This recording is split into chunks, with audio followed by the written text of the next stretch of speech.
അഭിപ്രായമില്ല. നാട്ടുകാരാണെന്ന പരിപാടിയല്ലേ ബ്രോ. ജാസ്മിനെ ഫേവർ ചെയ്താൽ നിങ്ങൾ വെറുതെ വിടുവോ? എയർ കയറ്റൂലേ? ഞാൻ പുറത്തേക്ക് പോകുക എന്നുള്ളത് എന്റെ തീരുമാനമല്ല. ശരി, പറ, എന്താണ് സീന്? എനിക്ക് എന്താ കുഴപ്പം? എനിക്കൊരു കുഴപ്പമില്ല. മനുഷ്യന്മാര് വിഷമം വരുമ്പോ കരയൂലേ? അങ്ങനെ കരഞ്ഞു, വിഷമം പോയി. ആര്യ ചേച്ചി ബെഡായി ബംഗ്ലാവില് ആര്യ ഇട്ട ഒരു പോസ്റ്റാണ്, അതിനോട് ഞങ്ങൾ ആവുന്ന പറഞ്ഞ പോകണ്ടത്. അല്ല, അത് വേറെ കോണ്ടസ്റ്റിൽ പറഞ്ഞാണ്. അങ്ങനെ അതും ഇതുമായിട്ട് യാതൊരു ബന്ധമില്ല. അത് വേറൊരു കോണ്ടസ്റ്റിൽ പറഞ്ഞാണ്, അത് ഇതുമായിട്ട് യാതൊരു ബന്ധമില്ല. ശരിക്കും ബിഗ് ബോസിൽ സിബിചേട്ട വന്നതിന് ശേഷമാണ് കളി മാറിയെന്ന് പ്രേക്ഷകർ ഇപ്പോഴും പറയുന്നുണ്ട്. അപ്പൊ ഈ കളി മാറിയ സമയത്ത് ഈ പുറത്തേക്ക് പോണത് ഞാൻ പറയട്ടെ, ഞാൻ പുറത്തേക്ക് പോകുക എന്നുള്ളത് എന്റെ തീരുമാനമല്ല. ഓക്കെ, ഞാൻ ഇപ്പോഴേ പറയാം, പുറത്തേക്ക് പോകുക എന്നുള്ളത് എന്റെ തീരുമാനമല്ല. അതിനെക്കുറിച്ച് കൂടുതലായിട്ടുള്ള കാര്യങ്ങൾ നമുക്ക് പിന്നെ ഡിസ്കസ് ചെയ്യാം. ഞാൻ എന്തായാലും പുറത്ത് പോകണമെന്ന് ഒരിടത്തും ആരോടും ആവശ്യപ്പെട്ടില്ല. ആ വീട്ടിൻ്റെ പുറത്തേക്ക് വരണം എന്നുള്ളത്, നമ്മൾ ഇമോഷണലി ഡൗൺ അല്ലേ, നമ്മൾ ഇമോഷണലി ഡൗൺ ആയിരിക്കുമ്പോൾ നമ്മുടെ ഇമോഷൻസ് കൺട്രോൾ ചെയ്യുക. അതിന് വേണ്ടിയിട്ടൊരു റീസെറ്റ്, റീഫ്രഷ് മോഡ് എനിക്ക് ആവശ്യമായിരുന്നു. അത്രേ ഉള്ളൂ. അല്ലാണ്ട് ചേട്ടന്റെ സ്വന്തം ഇഷ്ടപ്രകാരം വന്നതല്ല. ഇല്ല, ഞാൻ ക്വിറ്റ് ചെയ്തതല്ല ഷോ. കിട്ടിയതല്ല. അല്ല അല്ല അല്ല, പുറത്ത് വരാതിരിക്കാൻ ശ്രമിച്ചിരുന്നു. നമുക്ക് ഇനി സംസാരിക്കാം. കുറച്ചുകൂടെ ലേറ്റസ്റ്റ് സ്റ്റേജിൽ സംസാരിക്കുന്നതല്ലേ നല്ലത്. കുറച്ചുകൂടെ പുറത്ത് വരാതിരിക്കാൻ അതിനകത്ത് തന്നെ നിൽക്കാൻ ശ്രമിച്ചിരുന്നു. ഞാൻ ഇത് എന്റെ മാത്രം ഡിസിഷൻ അല്ലല്ലോ. നമ്മൾ അതിനകത്ത് കയറ്റുന്നതിന് കുറെ പ്രോസസ്സൊക്കെ ഇല്ലേ. അപ്പോൾ ആ പ്രോസസ്സ് ഞാൻ ഒരു ഒറ്റയടിക്ക് ഒരു കാര്യം പറയാം. നമ്മളിങ്ങനെ ക്വസ്റ്റ്യൻ ആൻസർ ചെയ്ത് ഒരുപാട് സമയം പോകും. ബേസിക്കലി ഞാനൊരു എന്റർടൈനർ ആയിരുന്നല്ലോ. എന്റർടൈൻ ചെയ്യിക്കുക എന്നുള്ളതാണ് എൻ്റെ ഒരു ധർമ്മം.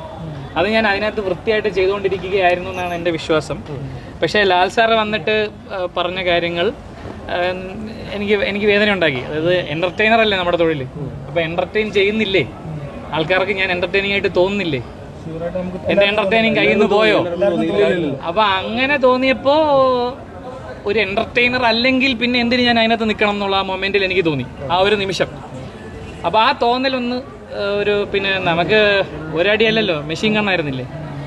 അല്ല, ഈ ജാസ്മിൻ ജബ്രി വിഷയത്തിൽ ഇടപെട്ടപ്പോഴാണോ ശരിക്കും ഇങ്ങനെ ഒരു പ്രശ്നം പറ്റിയത്? അങ്ങനെയൊന്നുമില്ല. അവരൊക്കെ ആരാ?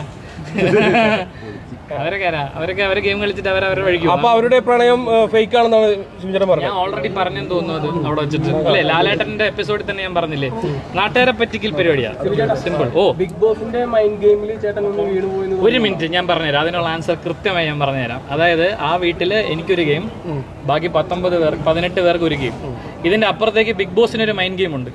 ആ ബിഗ് ബോസിനെതിരെയുള്ള മൈൻഡ് ഗെയിം ആ വീട്ടിൽ നിന്ന് എനിക്ക് പ്ലാൻ ചെയ്യാൻ പറ്റില്ല. കാര്യം ഞാൻ എന്ത് ചെയ്താലും പറഞ്ഞാലും അത് ബിഗ് ബോസ് കേൾക്കും, കാണും. അപ്പൊ അദ്ദേഹത്തിനെതിരെ ഒരു മൈൻഡ് ഗെയിം പ്ലാൻ ചെയ്യണ്ടേ?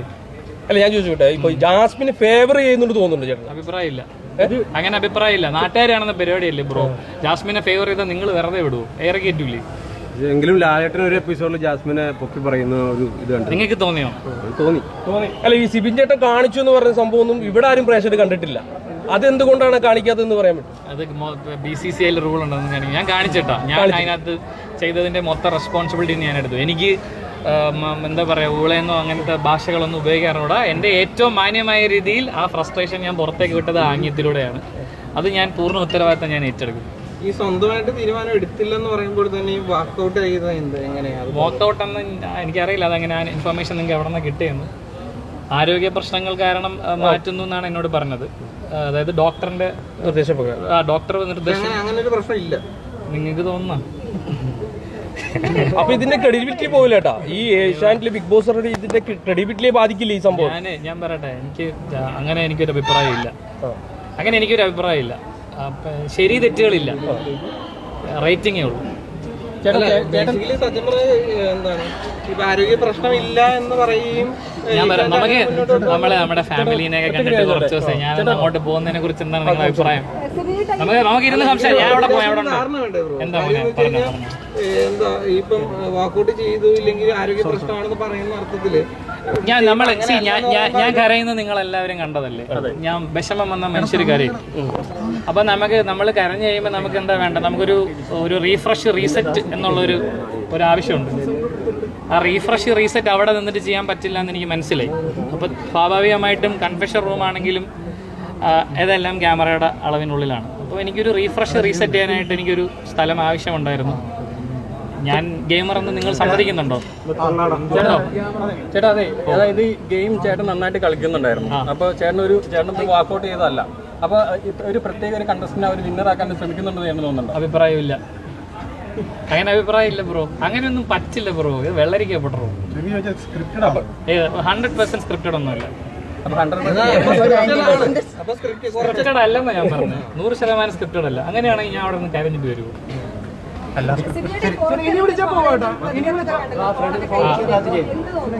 I am very much overwhelmed. എന്നെ നിങ്ങൾ ഭയങ്കരമായിട്ട് സ്വീകരിച്ചതിന് എനിക്ക് ഒത്തിരി ഒത്തിരി നന്ദിയുണ്ട്. എന്താ പറയാ, സ്നേഹം മാത്രം എല്ലാവരുടെ അടുത്തും. വിളിക്കട്ടാ.